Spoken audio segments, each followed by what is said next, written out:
Okay, everyone, we are starting. Good evening from Jakarta.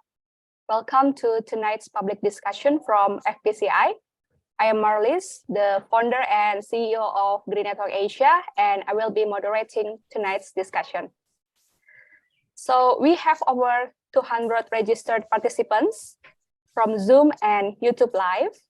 They are from 18 countries that include the US, Philippines, Malaysia, Japan, Zambia, United Arab Emirates, Australia, and many more. This public discussion is brought to you by Foreign Policy Community of Indonesia and the United States Embassy in Jakarta, and is a part of the Women in Foreign Policy public discussion series. The Women in Foreign Policy is a program collaboration between FPCI and the United States Embassy in Jakarta with an objective to highlight, increase, and advance Indonesia women participation in foreign policy conversations in the country. The Women in Foreign Policy public discussion series will feature participation of FPCI Women in Foreign Policy Fellows who are rising women foreign policy thinkers in Indonesia, alongside experts and thought leaders in the field. I am one among the 20 fellows who have participated in the two-day Indonesian Women in Foreign Policy Forum earlier. In today's public discussion, we will discuss the US-Indonesia cooperation for a net zero world. As we understand, the United States has been a close partner for Indonesia in various sectors, but most importantly, in efforts to achieve the global net zero target. Under the US-Indonesia Comprehensive Partnership, the US has pledged more than $450 million for climate action to maintain a 1.5 degrees Celsius world, which covers a wide range of activities and collaboration. The support has also been reflected through other pledge, aid, and collaborative efforts. One of the recent breakthrough launch was the Just Energy Transition Partnership, or GETP, co-led by the US, which will see an initial $20 billion mobilized over the next 3 to 5 years toward Indonesia's energy transition. Ultimately, the question that we will be reflecting upon in today's discussion are, how have these efforts translated into Indonesia's energy transition? What are the ways forward for US-Indonesia cooperation to ensure the net zero target can be achieved on time? So, ladies and gentlemen, to address these developments, today's public discussion will feature renowned and highly regarded speakers in the foreign policy and climate circle. We are joined by the former US Ambassador to Indonesia, His Excellency Robert Black. Currently, he is also the Senior Managing Director at McClarty Associates, a US-based global consulting firm providing diplomatic solutions to its partners. Welcome, Ambassador Black. We also have the senior... Thank you very much. Delighted to be here. Yes, thank you so much. We also have the Senior Associate on Climate Diplomacy from World Resource Institute, Mr. Claudio Forner. Welcome, Mr. Claudio. It's a pleasure. Good evening, good afternoon to everyone, and good morning. Good evening and good morning. Together with us, also Ms. Adityani Putri or Mbak Ditri, the Executive Director of Yayasan Indonesia Cerah, an Indonesian-based non-profit organization working to advance the energy transition policy agenda in Indonesia. Welcome, Mbak Ditri. Good morning, good afternoon, good evening, wherever you are. Thanks for having me. Thank you so much. Last but not least, we have Ms. Natasha Kusumawardani, an FPCI Women in Foreign Policy Fellow and a lecturer from Presiden University Jakarta. Welcome, Natasha. Thank you very much, everyone. Good afternoon and good mornings. Thank you for having me here. Thank you so much for attending. So I'll read the rules for this public discussion first. We respectfully ask participants to keep their microphones mute while the panelists are speaking. And you are welcome to raise questions either through the chat box and Q&A boxes, or you will also be given the chance to directly ask your questions on your own during the Q&A session. So let me open the first round of the discussion. We have 2 rounds of the discussion and then Q&A session. Let me start with a question to Ambassador Black. Ambassador, you were posted in Indonesia and you understand our bilateral relations with the US very well. Can you tell us how that relations have progressed, especially in terms of cooperation on climate, energy, and environment? The floor is yours. Well, thank you very much. And again, good morning and good evening to everybody. It's really a pleasure to be with you. And I've had pleasure of participating in many FPCI events. And this is a really important one because of the topic here of climate cooperation between the United States and Indonesia. As many of you know, I spent a lot of my time working on climate issues when I was ambassador in Jakarta from 2013 to 2016. And I have remained engaged. I was honored to accept Special Presidential Climate Envoy John Kerry's invitation to come back into the State Department last year, part-time, to serve as a senior advisor to help conclude the Just Energy Transition Partnership negotiations. And I can say, you know, US-Indonesian relations on climate and energy have made significant progress in the last 10 years, with the exception of the 4-year period under former President Trump, who of course pulled the US out of the Paris Climate Accord and deprioritized climate cooperation globally. But as you all know, President Biden, of course, reversed those policies and had the United States rejoin the Paris climate process. He appointed John Kerry as his special envoy. And once again, the US has been a global leader, both in domestic policies such as the Inflation Reduction Act, but also in terms of marshaling global action to combat climate change. So Indonesia, of course, has been a priority country for climate diplomacy for the United States for really 3 reasons. First, we have a strong bilateral strategic partnership that has elevated Indonesia to a priority strategic partner in the Asia-Pacific region. But secondly, Indonesia is, of course, one of the top 10 emitters of greenhouse gas emissions in the world. So what we do together to reduce those emissions really matters, not only to our 2 countries, but to the whole world. And then third, because Indonesia itself is increasingly developing quite ambitious climate policies of its own, both in the forestry and power sectors. You know, I sometimes see statements that the Just Energy Transition Partnership, the so-called JETP, may not be making sufficient progress. And, you know, certainly it's good to be ambitious and press for rapid progress, but I think the ambitious goals that have been set out in the JETP will mark major changes in Indonesia's climate ambitions. And as in any such deal, not everybody agrees. So I think there has been good progress already. We have a secretariat that's been established in the Energy Ministry. And I'm so glad that Aditri is here on this panel. There are 4 good working groups with highly qualified technical people working in the policy, finance, and technical areas. And most importantly, I think there's goodwill on both sides and very strong interpersonal relationships that have been established that provide a very good basis to work through the various challenging issues in a constructive way. So I look forward to a more detailed discussion on this and all the many other opportunities ahead. But again, thanks for inviting me to join. Thank you so much, Ambassador Blake. I think I will tap into the diplomacy aspect to Mr. Claudio Forner. So, Mr. Forner, I'd love you to provide the climate diplomacy perspective, as just now Ambassador Blake mentioned too, in this conversation. Why is the US and Indonesia's climate action, both on its own and together as a team, crucial for a 1.5 degrees Celsius world? Please. Okay, thank you. Good morning to all, and it's a pleasure to be here.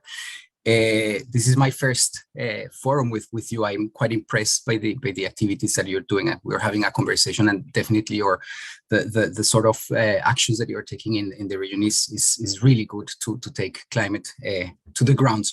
So let me just start by saying that I have been here in the climate space for quite a while, like almost 25 years, and I have seen how far the two countries have come. I remember that at the beginning, when the Kyoto Protocol was negotiated, Indonesia was not even part of it was not even a thought, an afterthought. At the time, the main actors were developed countries. They were having global targets, and if anything, there were some small routes of cooperation with Indonesia, probably on some forestry projects through something called the CDM, but nothing else. And if you look at what after those 25 years, we are in a situation in which both countries have set net zero targets and are like heavily invested in basically changing their economies. As Ambassador Blake just said, these are very two big countries. Together they represent about 16% of global emissions. So you can be sure that whatever the US and Indonesia does have a big effect on climate. Basically, if none of these countries would take the actions they're taking, we can just forget about the 1.5 degrees Celsius, the target that the Paris Agreement has set. So today we find ourselves in a bit of a conundrum because, despite all these things that are happening, both the US and Indonesia have put forward targets to reduce emissions. And they also have both put targets to decarbonize their economies by mid-century. They form, unfortunately, part of a broader set of countries that is called the world that it's not there yet. So there is much to be done. Just a little comment on decarbonization by 2050. I think that the story of decarbonization is very important to recognize that the road there is as important as the destination. And I think that when you have these calculations that tell you about zero emissions by 2050, it means 2050, because when you have big countries, a big portion of the emissions that are not going to arrive at the same time, then that's kind of outside of the calculations that the IPCC has presented. And therefore, it's very important to garner the world to make sure that we all arrive at that destination at the same time. Now, a little bit about, very shortly, maybe we can discuss later on if there's any questions. I think that individually, it's obvious. I think that the United States has recently made a big step forward into leadership with the Inflation Reduction Act and the other pieces of legislation that are moving on. The criticism that I've heard is that although they have done enough policy, they need much more policy to be able to put the country in track to halving emissions by 2030. That it's what they have proposed. But from my understanding, the legislation it's robust and it's making a very strong contribution there. As regards Indonesia, I think that Indonesia can definitely it's doing much more than they present in their NDC. I think that if you look at the NDC, the criticism is that it would not take much to meet their targets. So they're basically putting forward things that are easy to achieve. So 60% is forestry based, and targets that are for decarbonization and renewable energy could be enhanced. There's a lot of studies, and of course, this would bring a lot of opportunities to the country. Now, we discussed a little bit on the bilateral front. Also, there is much to do. I'm not an expert on the US-Indonesia relations, but I think that with this evolution of climate policy, and particularly climate becoming a main characteristic of US engagement with countries, it's not only about bringing grants. It's more about real relations. It's about investment. It is about trade. And later on we will talk about the Inflation Reduction Act, which brings actually very good opportunities for Indonesia and the US to enhance trade in goods that are necessary for both economies to decarbonize. Lastly, on the multilateral front, I think that there is much also that the two countries can do, just because they have big political leverage. I expect the G20 to become one of the most important forums to guide and to give political signals about where climate change would go. So having this partnership between the US and Indonesia, pushing countries to do more in the G20, it's important. But not only that, I think that the G20 can also contribute with with going down to taking standards on hydrogen, taking standards on what it means to decarbonize hard to abate sectors. So basically providing much more direct signals and rules of where the world should come, and particularly in a place where you have the biggest players coming together.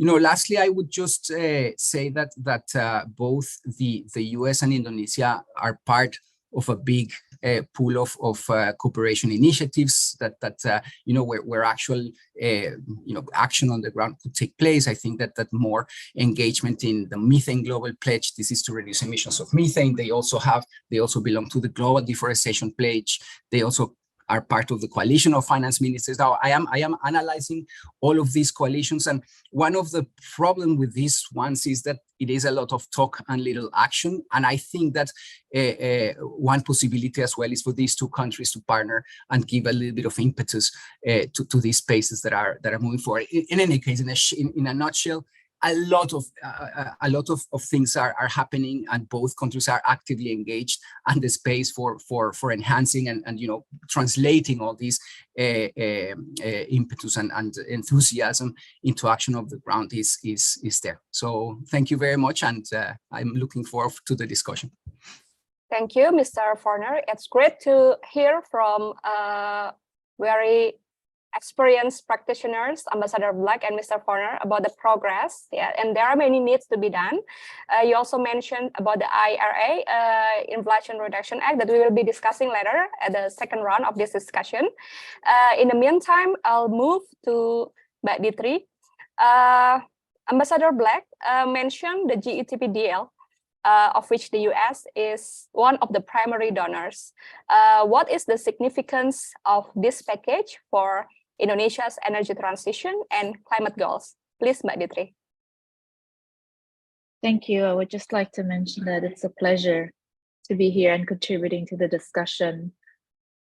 The JETP, as we call it, has the potential to supercharge energy transition in Indonesia. And not just that, if this thing works in Indonesia, then it could basically pave the path for accelerated energy transition in the region. So what makes the Just Energy Transition Partnership such a breakthrough? It's not just due to the fact that it is the biggest energy transition financing partnership out there, but it is because the Just Energy Transition Partnership covers 4 key areas to basically supercharge energy transition in a country that is so locked into fossil fuel dependency, not just in terms of use, but also in terms of production, because Indonesia is blessed with an abundance of fossil fuels. So Indonesia, as one of the biggest coal producer and exporters, has also ended up as one of the biggest coal users in the region for the power sector. So the Just Energy Transition Partnership is a breakthrough because one of the key areas that it covers is coal phase out. So the early retirement of coal-fired power plants. And in Indonesia, this is key to actually accelerating the uptake of renewable energy. Why? Because at the moment, all of the main systems in Indonesia are oversupplied from coal-fired electricity. So therefore, creating a financing package that can help take coal-fired power plants off the system becomes really crucial to allow more renewable energy to get into the system in a faster way at a bigger scale, right? So this is why it's such a breakthrough. And then there's also two other areas that also makes the partnership a breakthrough, because Indonesia has had energy cooperation for a long time with multilateral entities, with a bilateral energy cooperation, but it has largely focused on the single area of accelerating the uptake of renewable energy. Now, there are two major key areas in the power sector that are often overlooked, both for investment as well as for cooperation, development cooperation, and that would be putting more transmission in place. And the other one would be enhancing renewable energy supply chains. So these are the two additional key areas within JETP that makes JETP such a breakthrough. If JETP, the $20 billion within JETP cannot cover the entirety of Indonesia's financing needs for energy transition all the way to 2050, but JETP can become we can leverage on JETP to attract the investment and the financing needed at a scale that can catapult Indonesia into a renewable energy economy by 2050, and that starts with getting to the JETP goalposts at 2030, which would be capping emissions of the power sector at 290 million tons, and then going down to reaching zero in 2050, getting our renewable energy share, getting renewable energy in the energy mix, in the power sector energy mix, to 34%, which is an ambitious target because at the moment, the current national targets are actually much lower than that. And also start taking coal-fired power plants off the system.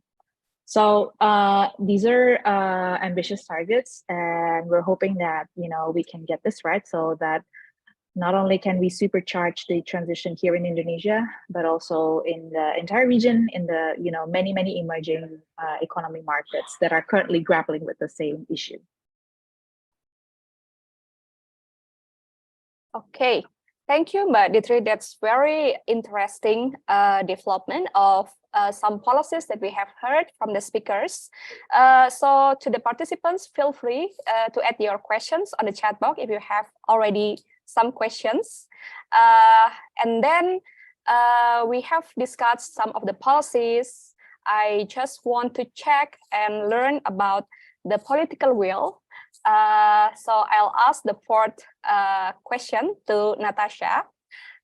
Today is World Environment Day, the 5th of June.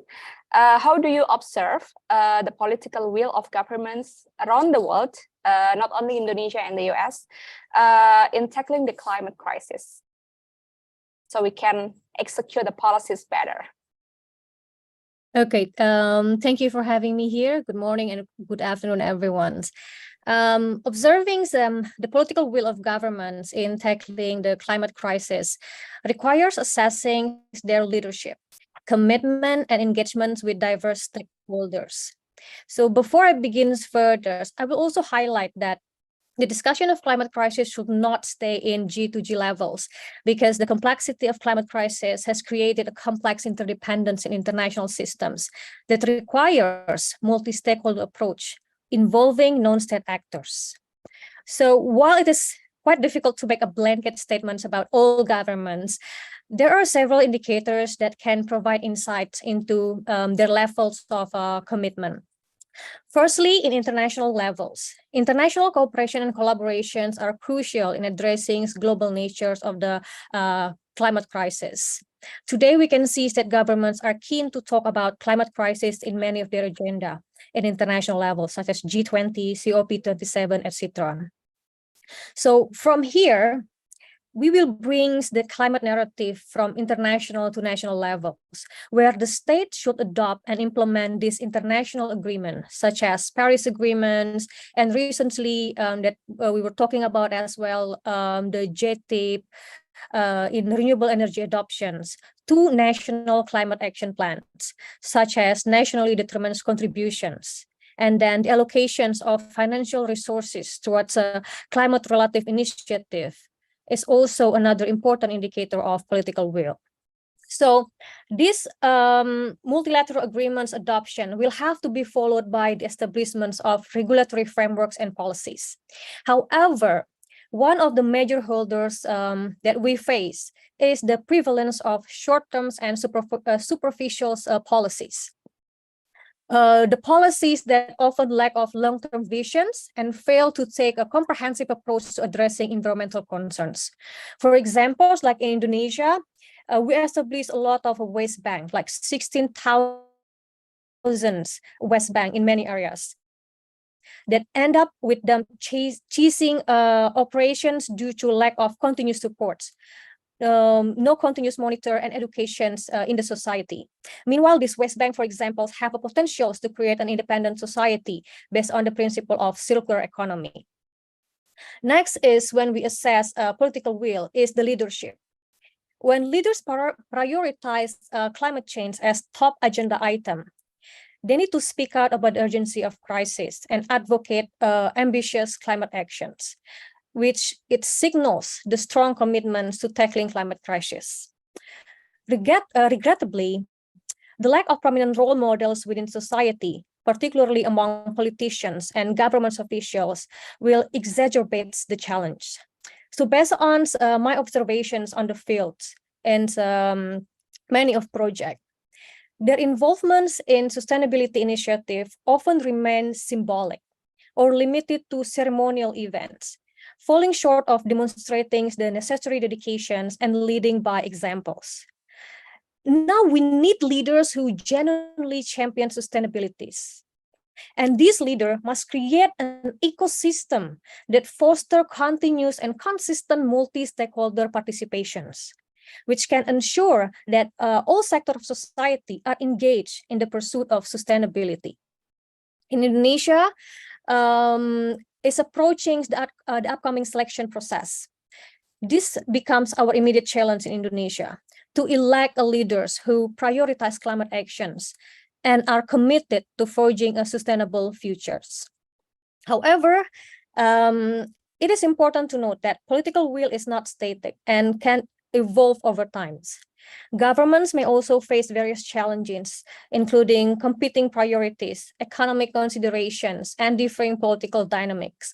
As Claudia also mentions, public pressures, for instance, and then civil society engagements, also voices of youth activists and indigenous communities can play a vital role as well in holding governments accountable and influencing their politicals to address climate change.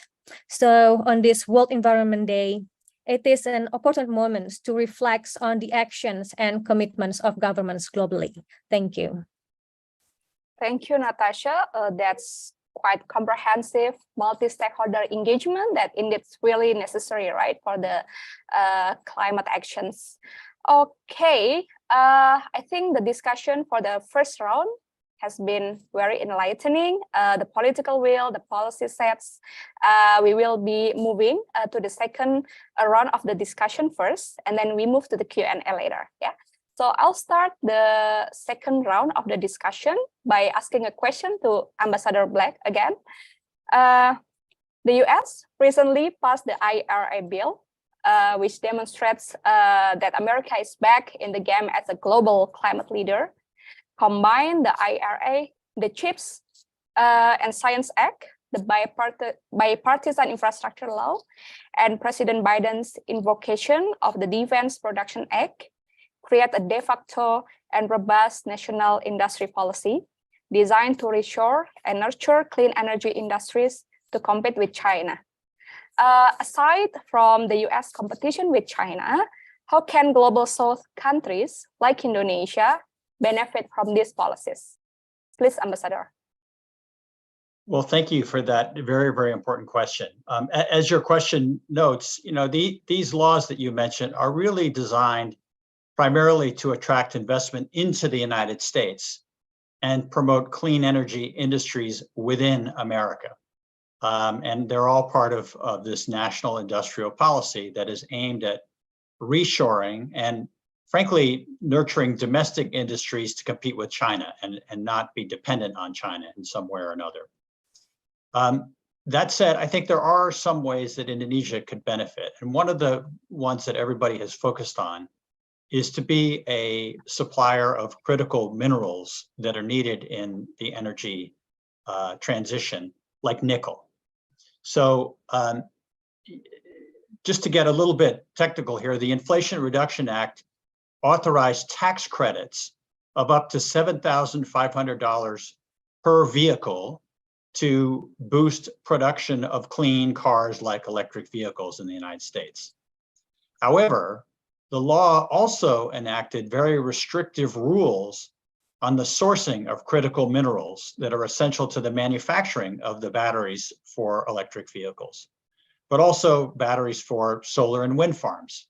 And specifically, the law mandates that within 7 years, 80% of these minerals have to be sourced within the United States or from free trade partners of the United States. And almost everybody agrees that that is going to be very, very difficult for us to achieve, and in fact could backfire by raising input costs for US-based automobile companies.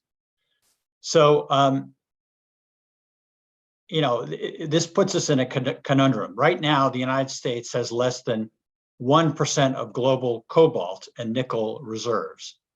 And an even bigger problem is that China is already the dominant world refiner of critical minerals. So they refine about 3/4 of the world's cobalt, about 70% of its nickel, and about 60% of its lithium.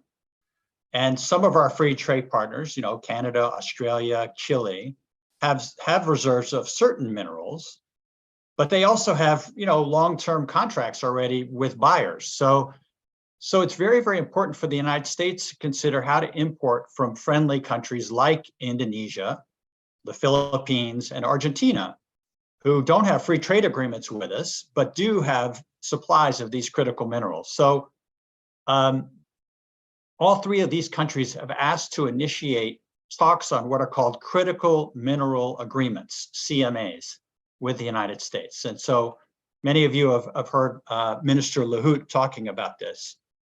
And one of the trade experts at McLarty, where I work, recently authored an op-ed arguing that it is in the interests of the United States to negotiate and approve these critical mineral agreements with countries like Indonesia, because that would be a very elegant solution to this critical minerals challenge.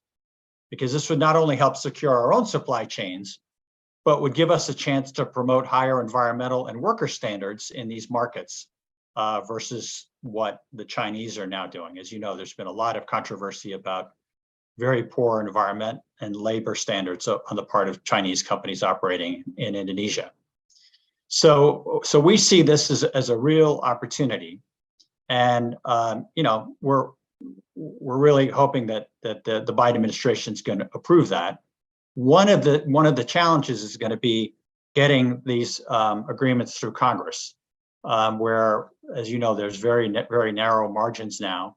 But nonetheless, I think that the administration should make an effort to do this. And again, we hope that will do that. Another area that I think might be an opportunity will be as Indonesia develops its own electric vehicle industry. Increasingly now we see Indonesia beginning to compete with Thailand as one of the largest potential sources and suppliers of electric vehicles. So potentially in the future, Indonesia could be a supplier either of parts for electric vehicles or even the cars themselves at a later stage. So in short, I think there are some areas that Indonesia could benefit from. That's very interesting. I want to hear the comment from Mbak Ditri. Can you comment on Ambassador Black's answer? And again, what should the government do to channel more deals like GTP, but later on Ambassador Black's first? I fully agree on the opportunity cited by Ambassador Blake.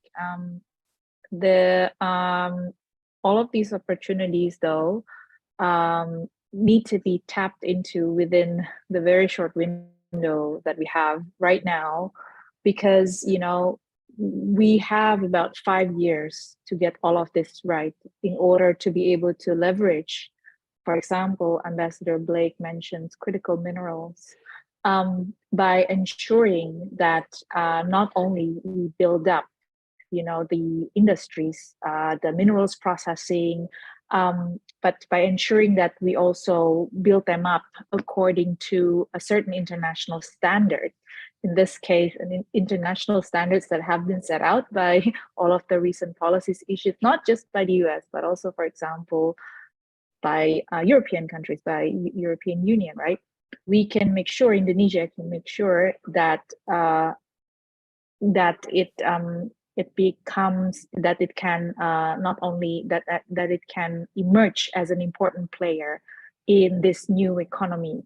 So Indonesia is blessed in that Indonesia has a lot of resources that that we are able to that is very needed in this era of energy transition. And also Indonesia itself presents a formidable laboratory for actually figuring out the right formula for emerging markets. So again, as I mentioned in my previous answer, if we get this right in Indonesia, it will not only improve, right? It will not only contribute to global climate action, radically transform Indonesia's economy, but can also provide a blueprint for other emerging economies. And this is why partnerships like JETP, there is a potential to create more partnerships such as JETP in the specific area. So JETP, for example, right now is within the power sector. It focuses on the power sector. But we have the challenge of industrial decarbonization, for instance. We have a lot of RE100 companies operating in Indonesia, operating in the greater ASEAN region, that needs to quickly tap into innovative ways of decarbonizing their production processes. And that's not only will not only come with the provision of renewable electricity, but with actually changing the way certain productions are being run at the moment. I mean, we have, for example, what we call hard to abate industries, and these are industries that have industrial processes within them that at the moment heavily relies on fossil fuels. Now, in Indonesia and the wider region, there is, for example, a partnership, right, that can be geared towards supercharging, these innovations from a partnership around the financing aspect of it to the partnership around, promoting the technology transfer to help accelerate the industrial decarbonization in Indonesia, and then obviously in the greater Asian region, for example. So, going back to your question, whether, there is room or whether, there are opportunities to create other kind of JETPs, right? Future JETPs, the resolute answer is definitely yes. So we're talking about industrial decarbonization that is, not yet covered in a significant way. And then we're also talking about, the race to create new fuels, right? Whether it is synthetic fuels, whether it is biomass-based fuels, we have an abundance of potential here in Indonesia. Again, we can serve as the world's laboratory, not to mention technology around batteries and storage, given our critical mineral resources here in Indonesia. And that is only within the realm of energy. If we go to the realm of land use, for example, Indonesia has the very bold, ambitious goal of turning its land use sector net zero by 2030. So there is a lot of need to come up with a lot of innovative solution. There's a lot of need to come up with ways to scale up solutions, climate solutions in the land use space. So that it's not just forestry, but also agriculture, for instance, and fisheries to some extent. The need to find out how do we scale this up in a way that is significant. And then, and then there's also, of course, the approach of how to create a market for certain novel instruments, right? For example, carbon markets, right? So there's a lot of things that can be done. And of course, that means we can create a lot of partnerships around, how to not just overcome these challenges, but also how to scale them up, how to make them so innovative that we can, that would allow not just Indonesia, but the whole world to, you know, win this race against the climate crisis in this very short window that we have. Okay, thank you, Mbak Ditri. Based on Ambassador Black's answer and Mbak Ditri's exploration on that, I think we can tell that Indonesia's leadership on climate actions is very important. So I want to tap into Mr. Foner with this kind of question about the Indonesia's leadership on climate action. Indonesia was G20 chair last year and presides over ASEAN this year. What are the opportunities for Indonesia to push for a region-wide climate commitments?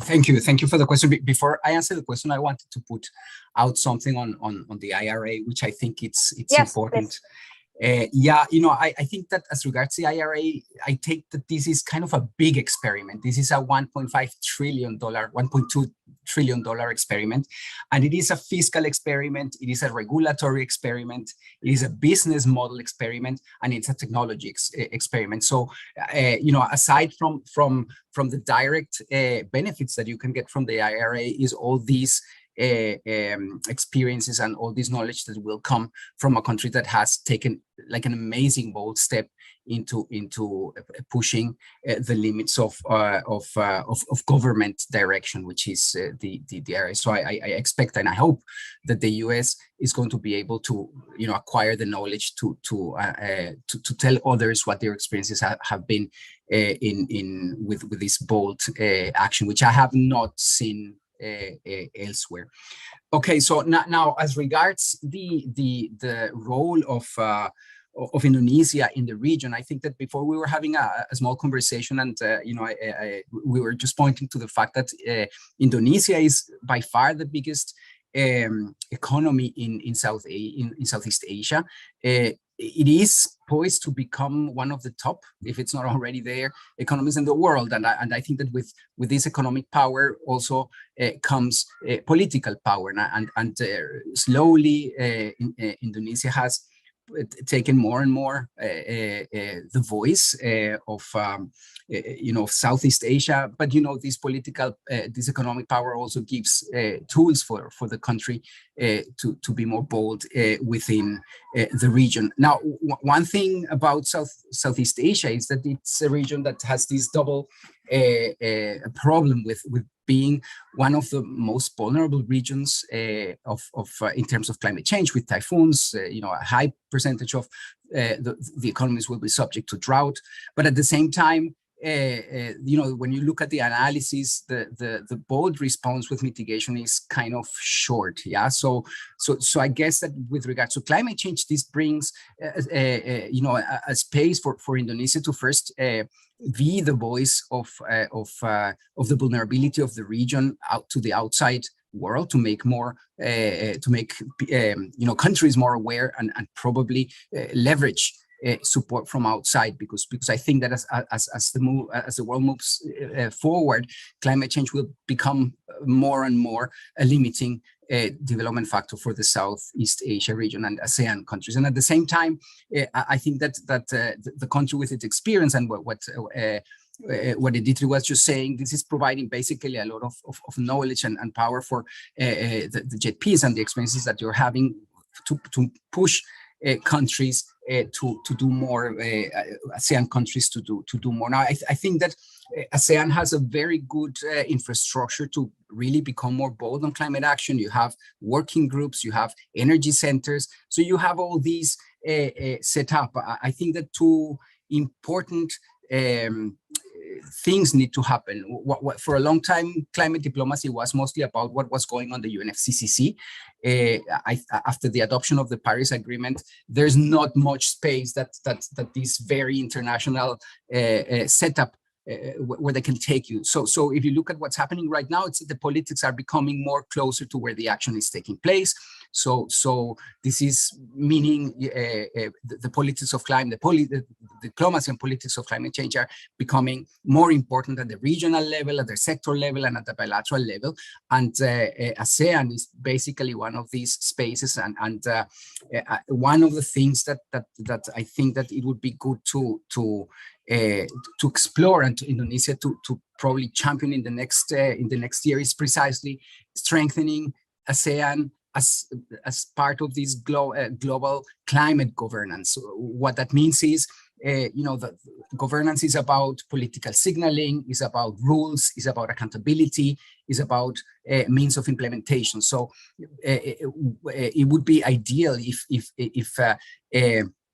you kind of settle down in ASEAN these specific functions, departing from a vision of exactly what climate change means for the region in the longer term. And I'll give you an example. You have the region has set targets for renewable energy, both for generation, I think, and installed capacity that go until 2025. I'm not sure what would happen afterwards, but when I'm talking about this vision, is having at least set for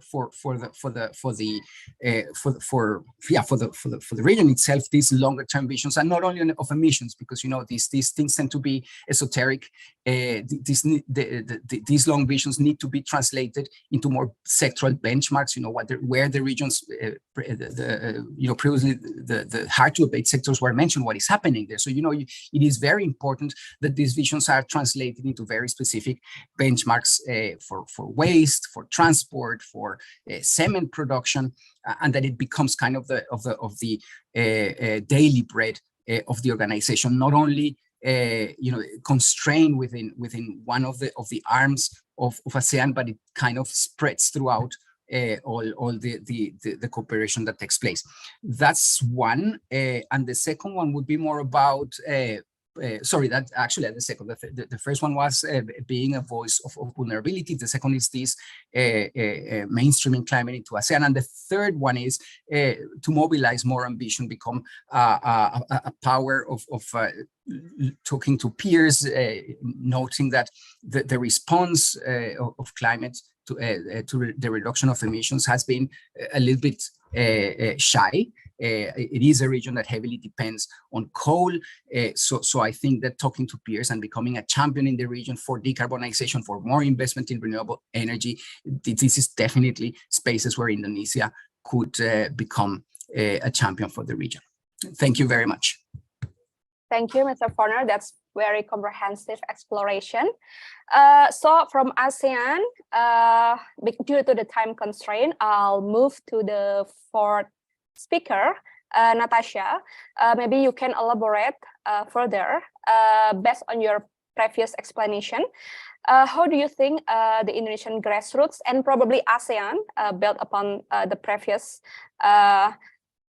get involved in achieving net zero world?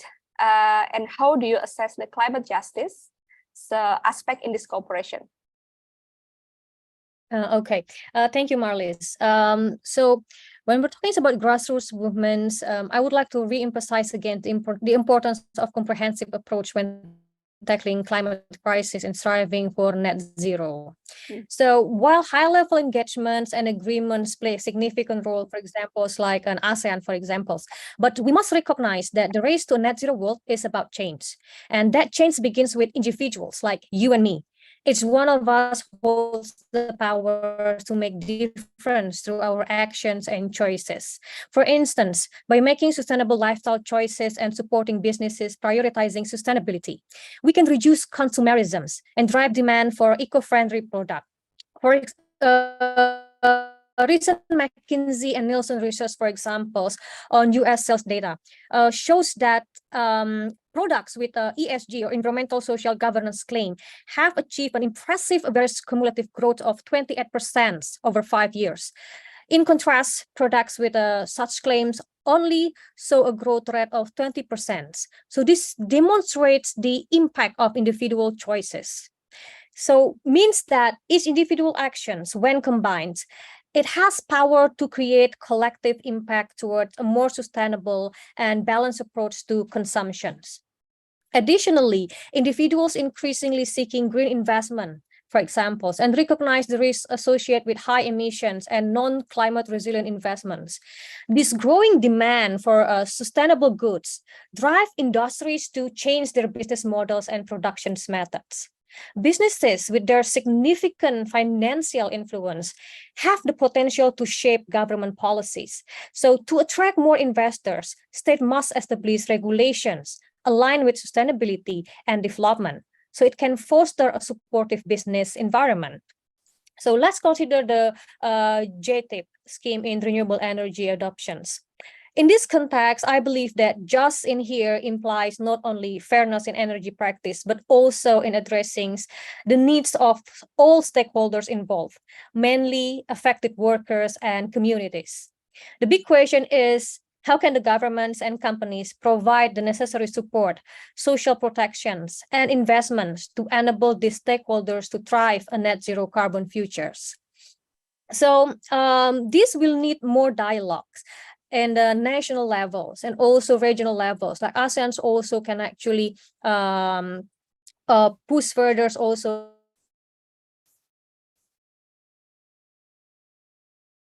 in the net zero rate. There's social dialogue and engagements also amongst workers, employers, governments, communities, and civil society. Without some meaningful cooperations, we cannot navigate the challenge and ensure a just and sustainable energy transitions. Next is talking about grassroots movements, is community-led projects, such as, for example, before I mentioned about West Bank. The ongoing projects in Jakarta, supported by one of the waste warrior, Umi Tuti Asmawis, actually demonstrate that the waste banks that no longer work has a big potential to be revitalized through direct involvement and continuous educations from government bodies and NGOs, also supported by financial sustainability. So it shows that a long-term commitment involving government and business interventions is crucial to maintain progress and empowering communities towards independence. Therefore, when we address climate crisis, it is about collective responsibility, requiring strong multi-stakeholder partnership, environmentally oriented leadership, and also increased awareness. So therefore, we have a lot of work to do to actually join forces together for sustainability and resilient future. Thank you. Thank you, Natasha.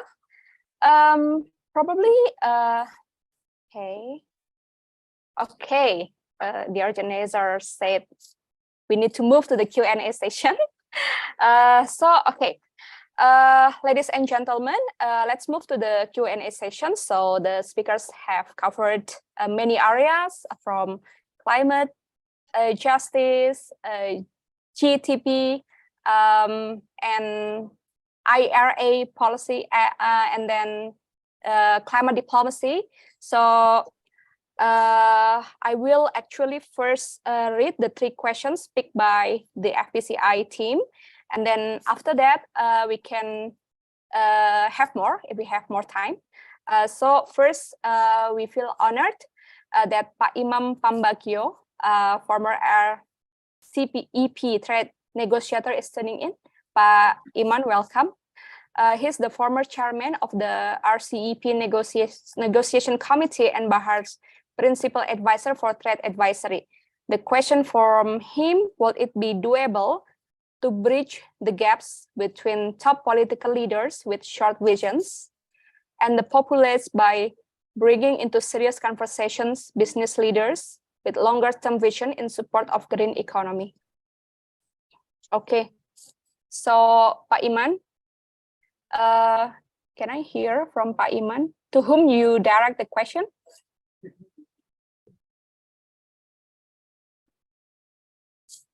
Or maybe we can, Mbak Ditri, do you want to answer? I'll try to answer based on my experience being in this field for about 15 years, of course, I cannot rival Claudio's Claudio's years of experience. You know, this is a question that because I come from the climate advocacy space, climate activism, this is a pattern that we're seeing and a question that we've all struggled, and we are recognizing that business leaders are actually those with vision, in terms of, you know, in terms of the span of it that you know, transcends the vision of political leaders. Political leaders are often caught up in political cycles, which are very short, and for climate action to work in this context, to be, you know, for it to be truly institutionalized, it takes time. And then, you know, for it to get to a scale that is needed also takes time, right? But more importantly, takes consistency, right? The one thing that has been harming climate action is, you know, the going back and forth, right? So even within the climate, even within the civil society space, we have begun to recognize the importance of business leaders with long-term visions and their role, you know, their significant role, as mentioned by Natasha, in, you know, shaping government policies, but more importantly, not in the shaping of government policies part, but in actually providing that compelling governments to craft consistent policies over long period of time. So I think that's probably the better way of putting it. And this is also the reason why we have been seeing in the past 10 years, at least, a lot of civil society actors, you know, actually collaborating with business leaders, and not just trying to bring business leaders, convince business leaders that, you know, the sustainable way is the better way, but actually to you know, to support them in, you know, in the technical aspects of business decision making, and to basically ensure that this is scaled up and becomes a global movement, and not just 2 or 3 business leaders taking the risk, you know, as early movers.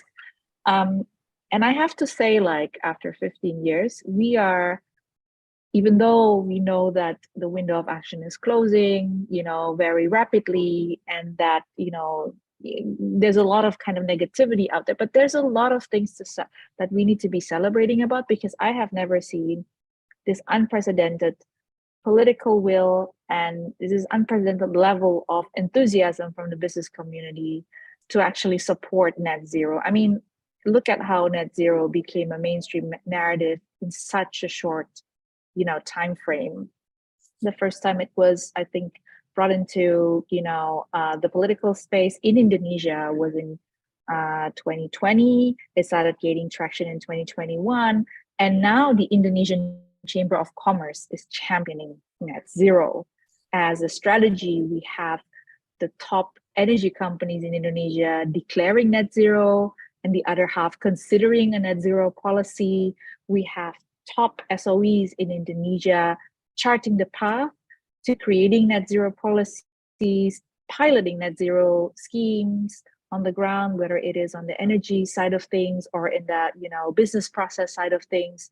There is now widespread, there is now, at least within the elite business leaders in Indonesia, there is a decent amount of understanding when it comes to scope 1 emissions, scope 2 emissions, scope 3 emission. And this has also helped move the needle forward in the power sector when it comes to, you know, transitioning to renewable energy. Now, one of the major drivers for Indonesia's power sector actors, notably PLN, to transition into renewable energy is actually corporate demand that has risen so rapidly just over the span of 2 or 3 years.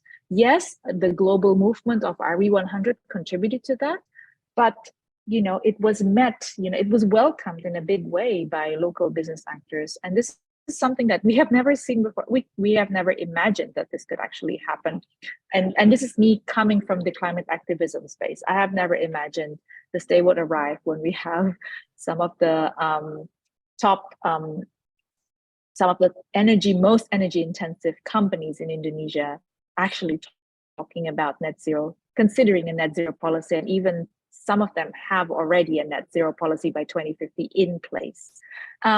The other thing that they, that is certainly has steered business leaders towards this direction is the recognition that the world has changed. And the world will be changing even faster, will be shifting even faster. The IRA is a testament of that. And this will continue, help shift perceptions in the business community in a really, really significant way. So we are at the moment at a really, really good time. This also, I think, supports Natasha's proposition of expanding the climate. When we talk about climate diplomacy, we can't just talk about G2G.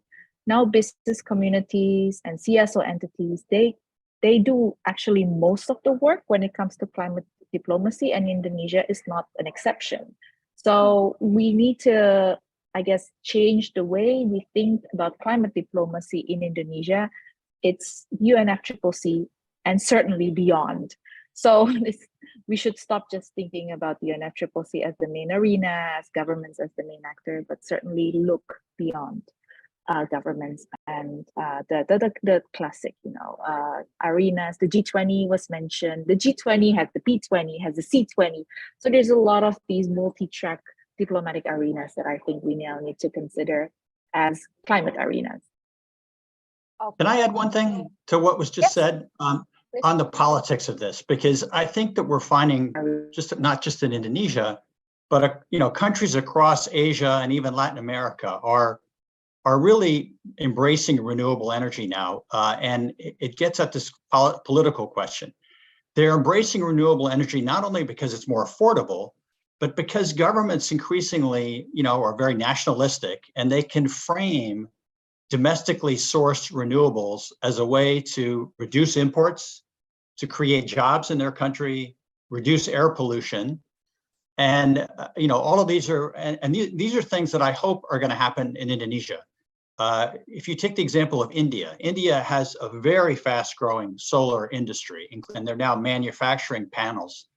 And we're seeing a virtuous cycle where as the industry grows, costs are coming down faster and faster, and therefore encouraging more and more development of solar energy and other renewables. So as soon as Indonesia embraces renewable energy, we hope to see exactly that same virtuous cycle.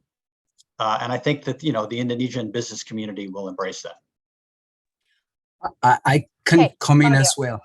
Sure. Yes. So, I guess that very much supporting what Natasha just said about bringing things to the grassroots levels. I think that we have to recognize this interaction between civil society, the private sector, and government.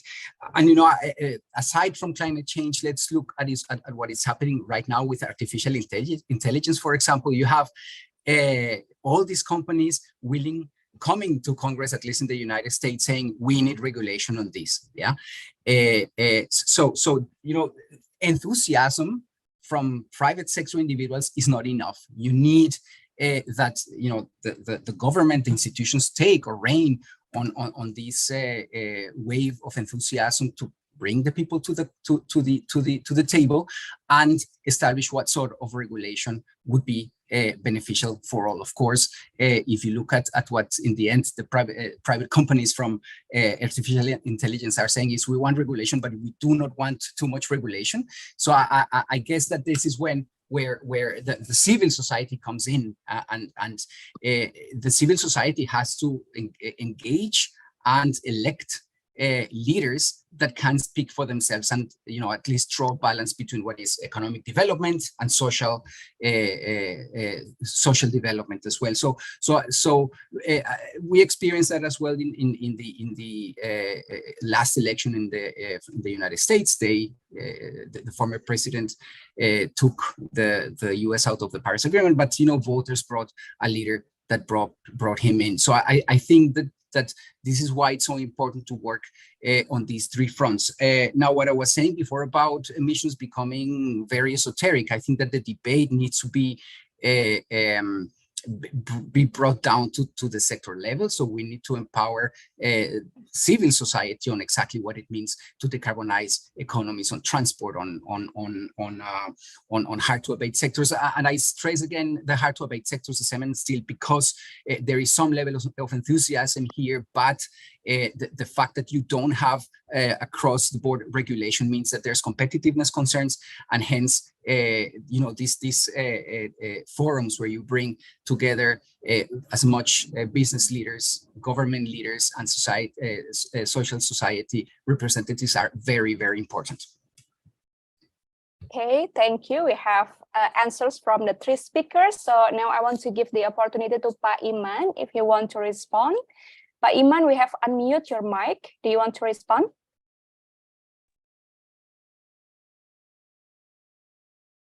Okay. Should probably move on to the other questions. Pak Iman, do you want to say something?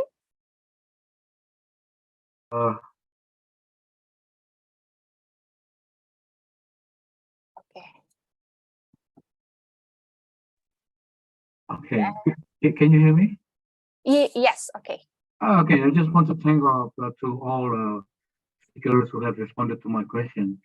It is really very, very situational in Indonesia.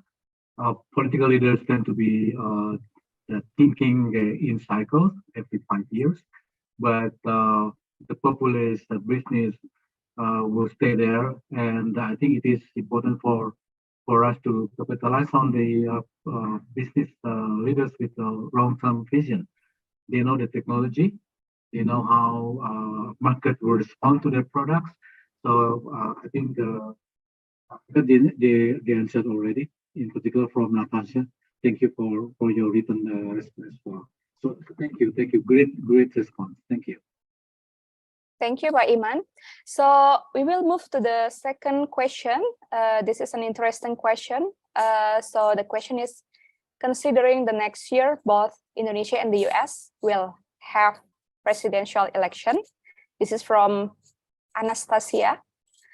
In the context of presidential election 2024, do you think it can influence the policy of achieving net zero in 2060? And how to push government to be more ambitious?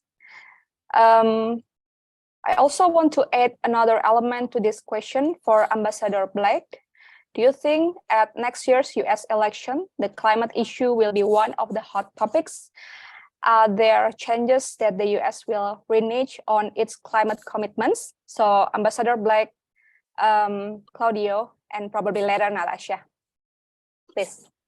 Yes, well, let me just, since time is short, let me just respond quickly. I would say that there could not be a more consequential election than what's going to happen in next November's election in the United States, because if Donald Trump or Governor DeSantis, who are the two leading Republican candidates right now, if either one of them are elected, I think we're going to see a sharp reversal of a lot of the very positive policies that President Biden has enacted. We've already talked about the IRA. I won't talk more about that. But we are on a trajectory now to reduce our climate emissions by about 50% by 2030 and achieve net zero by 2050. That would be in serious jeopardy if Trump were to be reelected.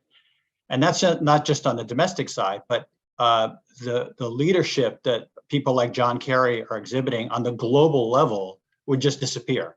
We probably wouldn't even have a special envoy for climate if Trump were to be reelected. So it's absolutely crucial that President Biden be reelected if we're going to be able to sustain the progress that's been made. And keep in mind, we are at a real crisis moment in global diplomacy on climate change. Many of your readers may not have seen that, the IPCC, the Intergovernmental Panel on Climate Change, issued a report about 2 months ago saying that the world is likely to exceed 1.5 degree target within a decade, not by the end of the century, but within a decade. And And they said that if we're going to actually achieve 1.5 degrees centigrade goal, we've got to reduce greenhouse gas emissions by 60% by 2035. So the only way we're going to do that is by just huge efforts on the parts, not just of the United States and the EU, but every other country. And if you look at what's been happening, you know, everybody makes all these great pledges at Sharm el-Sheikh and these other COP meetings, but numerous studies have shown that a very tiny percentage of those countries are actually implementing their commitments. So not only do we need to accelerate, we need to actually implement what we've already pledged to do. And the United States, of course, is a very important part of that. And even we have backtracked a little bit. President Biden approved something called the Willow Project, which is a huge ConocoPhillips oil project up in Alaska, on the North Slope of Alaska. And environmentalists here in the United States are up in arms about that because it does push back some of our commitments. And so every single country needs to abide by its commitments and really make an effort here. And these elections are going to be so consequential. Yeah, thank you, Ambassador Blake. Claudio, do you want to add more comment on that? Yeah, well, I mean, I'll just I completely agree with Ambassador Blake. I think that climate, it's about politics.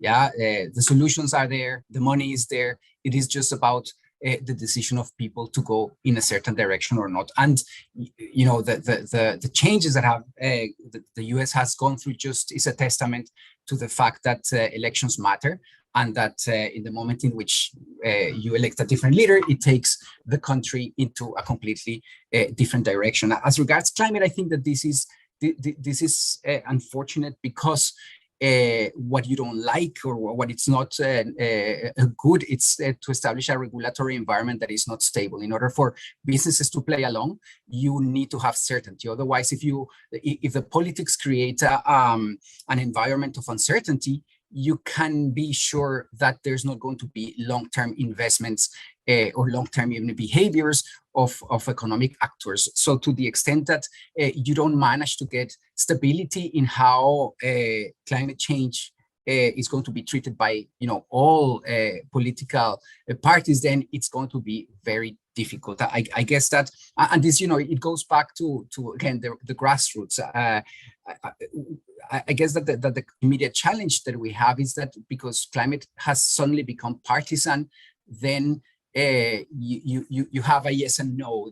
There is no solutions coming from the various spectrums, and you know, the fact that one country decides to go in one direction, then, you know, of course all politics are local, but when you're talking about an economy that is globalized, that has relations, then this has a knockdown effect on what other countries are doing. So again, I think that elections do matter, and unfortunately, we're facing a situation of uncertainty with climate policies that needs to be addressed.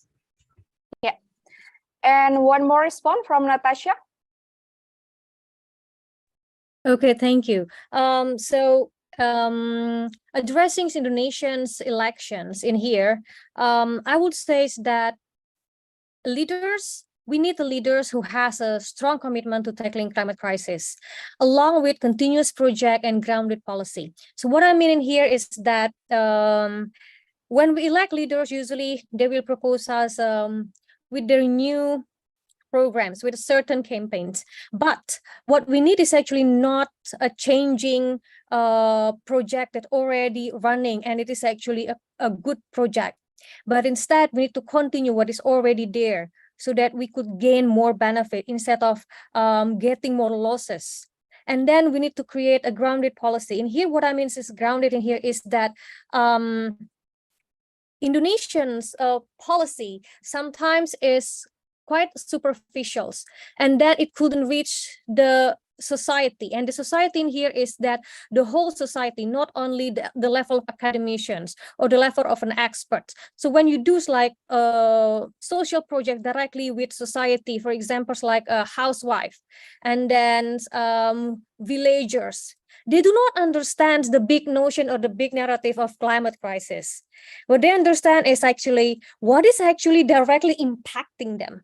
how it impact them, and how did the governments actually help me and give me a direct solution so that somehow I didn't get this kind of negative impact. So we need to make this kind of understandings within our society. So as mentioned by Claudio before, that in the US, the society able to push businesses, right? And also the research from McKinsey shows that clearly. But in Indonesia, society cannot actually, is not yet in the phase that they can push the governments together, including supporting by their public demand, for example, to the businesses. Why? Because the understand of importance of climate crisis, adapting to sustainable life choices is not there yet in our society. So we have like a lot of homeworks in educating our society. And it's also need to be continuous education programs monitored by the governments. Why? For examples, the West Bank problems. Yeah. So I'm working on revitalizing one of the West Bank in Jakarta. And from there, I know that society needs educations, but the governments do not come to that level of society anymore, and they stop the program so that the things that already running is lost. Meanwhile, that it needs to be monitored and supervised continuously by the governments. So therefore, in order for us to actually pushing this forward, we have to do both works, top down and bottom up. Either it is from the governments who provides educations, also supported by the NGOs and also businesses, and also from the society itself, from the grassroots movements that actually understands the problem and get close to the society. And we also need a figure that actually can get close to the society. It's not only superficial leadership that we are up there, but we never really engage with the society and make the society feels that we do really have a leaders in here that's supporting us, that coming to us. So that's the problems like in our common society when we're talking about elections. And sadly, until now, in my opinions, I haven't seen this kind of a leadership or leaders with a strong commitment to climate crisis, with a strong programs with the climate crisis itself. Thank you. Okay, thank you. I hope it answers to Anastasia's question. Very comprehensive from the three speakers. Can I add okay. You want something to add? really Okay. quickly? Okay, sure. I wholeheartedly agree with everything that Natasha has mentioned, but I just want to stress that with the coming election, Indonesia, we have a great opportunity. And the reason why we have such a great opportunity in Indonesia to, to basically push the climate agenda to the forefront is due to its youth voters. So in 2024, Indonesia will see up to 60, 70 million going to the polls. And that is a great opportunity because we have rising awareness of the gravity of the climate crisis amongst youth voters. That has been indicated by a survey that we ran in 2021, and that's also been indicated by many, many other surveys since, that within the 17 to 35-year-olds, awareness of the climate crisis is on the rise at an unprecedented, high at the moment. And also the same bracket of youth voters, they want to see politicians with substance, with clear, with clear policy solutions, with real world concerns. And there is also, rising understanding about the linkages between the climate crisis and food security, the climate crisis and future jobs, the climate crisis and energy prices amongst this very, voting population in Indonesia.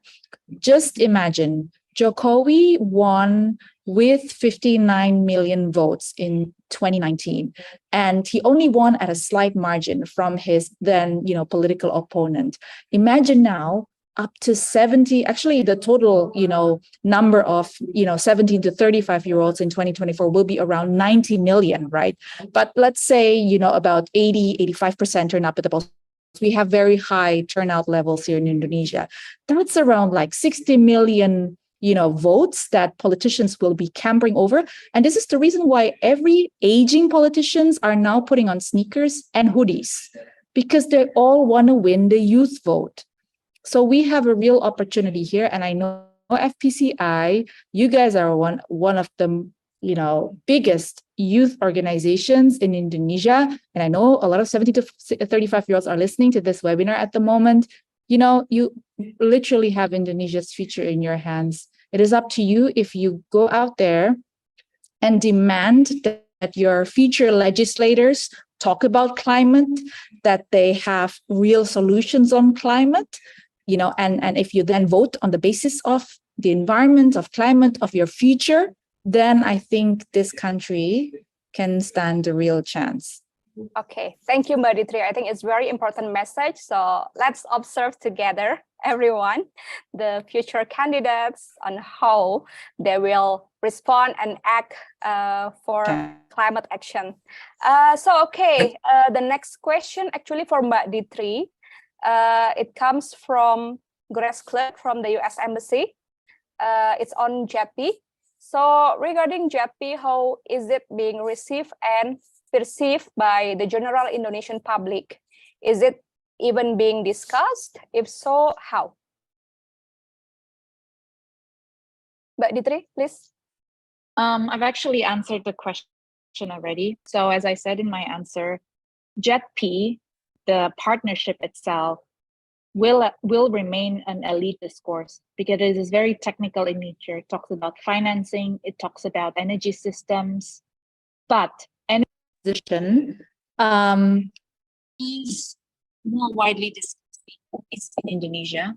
Okay. Sorry, my earphones running out of batteries.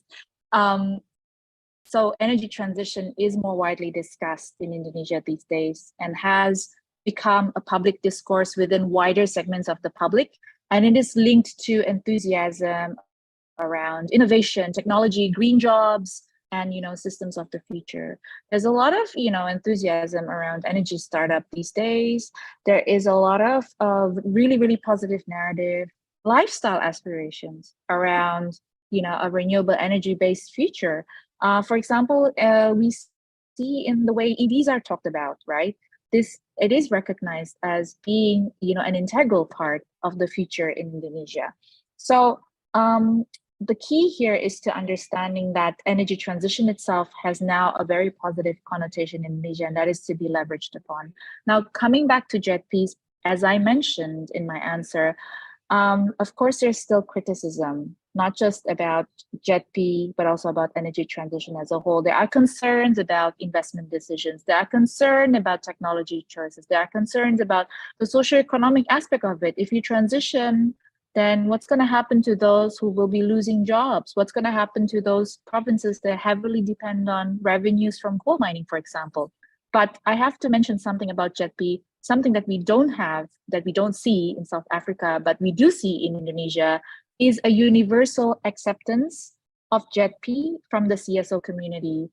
The CSOs, even though they still have a lot of criticism towards JETP, have welcomed JETP in a very positive way. And I think this is social capital moving forward with JETP, specifically with the implementation, but more broadly with energy transition. Okay, thank you, Mbak Ditri. I think we will have one more question, but directly from the audience who raised their hand. Kiev Jomil, do you want to ask question? You can ask directly, but very concisely due to the time constraint. Please. Kiev Jomil, okay. Okay, can you hear me? Am Yes. I audible? Yes, thank you so much for the opportunity I'm given. And I have the question regarding to the US and Indonesia participation in working for net zero for the future. I would like to ask about the case where the US has committed to giving subsidizing electric car But there's an exception on the Inflation Reduction Rate Acts that the electric cost that came from that has the Indonesian component. For what I'm talking about is nickel. Nickel that is produced in Indonesia will not get subsidized from the U.S. government. The reasoning behind this is that Indonesia doesn't have the agreement, a free trade agreement between the U.S. My question is, what is your view about this? Is this some sort of the U.S. government inconsistency of making a future net zero commitment? Thank you. Okay, probably Ambassador Blake, you discussed about. I've already answered that question in Yes. detail. You might have missed it earlier, but in short, there are talks underway between the United States and Indonesia on something called a critical minerals agreement that would allow for the import of nickel into the United States, because it is a critical mineral. It wouldn't just be from Indonesia, potentially Argentina and the Philippines as well, because they're sources of it. I am in favor of such agreements. I think they make good strategic sense for the United States. We do not want to be dependent on China. But I think it's also important to note that Indonesia needs to improve its environment and labor standards.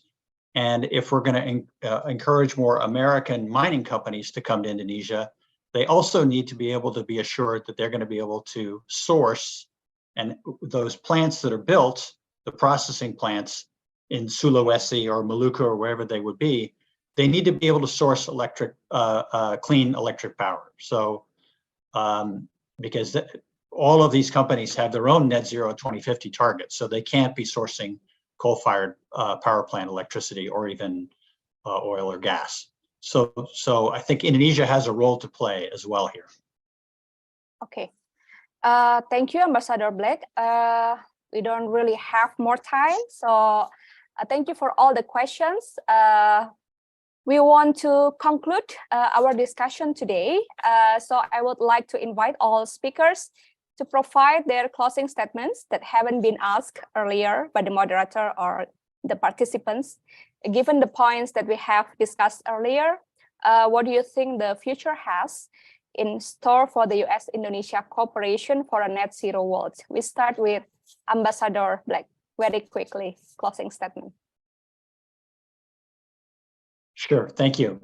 Well, again, count me as an optimist. I think that there's a tremendous future, not only for US-Indonesian cooperation, but also, we didn't talk about ASEAN today, but I do believe that there's an important role that the United States can play in encouraging more, for example, transmission projects between ASEAN countries so that you can start to develop joint grids and things like that.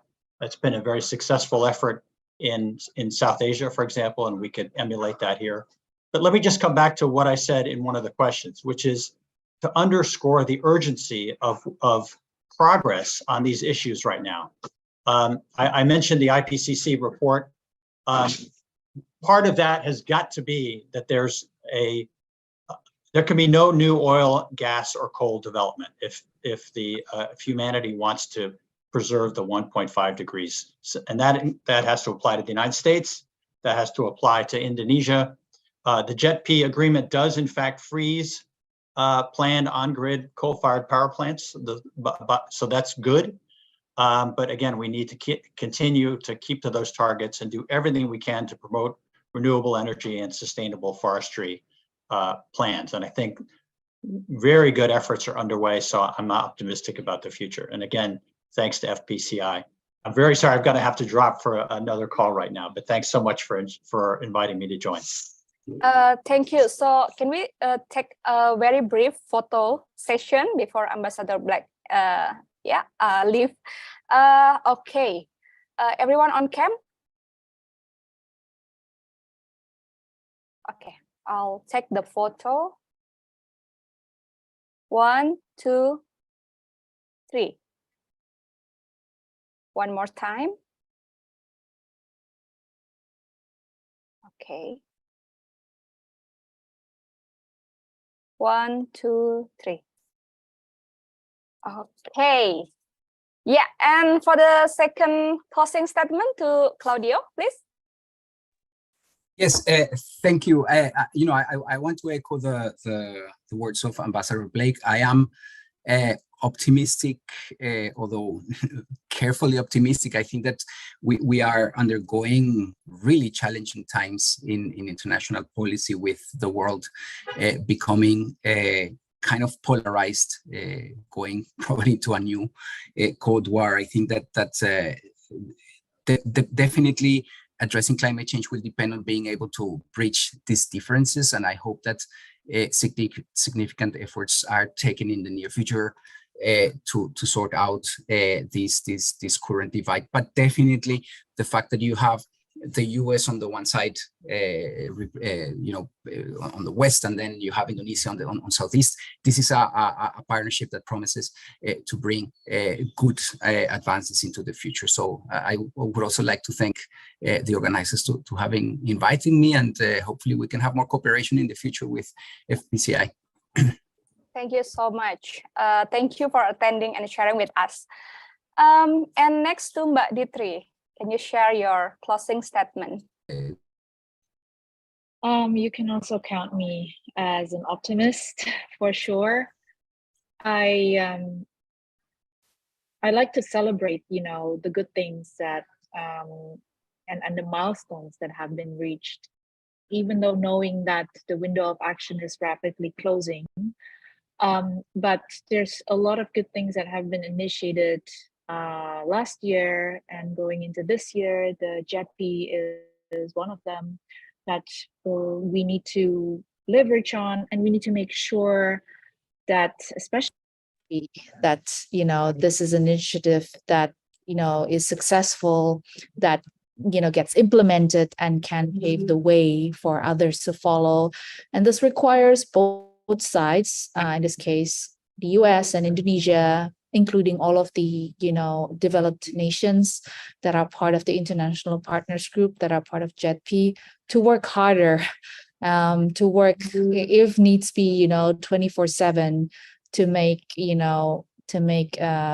this work. And not just JETP, there are so many other really good operation schemes that are ongoing at the moment between the two countries that I think need to really succeed, so that we can rapidly scale up climate action, not just in Indonesia, but also more broadly in the region, and maybe also in other emerging markets as well. Because Indonesia is such a big country, it is a big emitter, but it can also potentially become a big climate victim.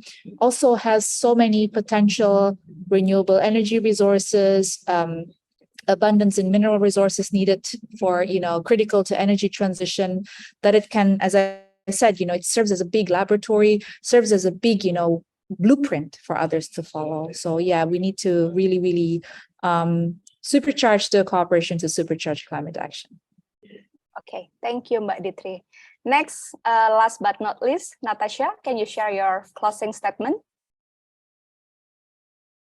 Okay, thank you, Marlies. So I believe I'm quite positive as well, and I believe that US-Indonesia cooperation has opened up a new window of opportunity to the race of net zero.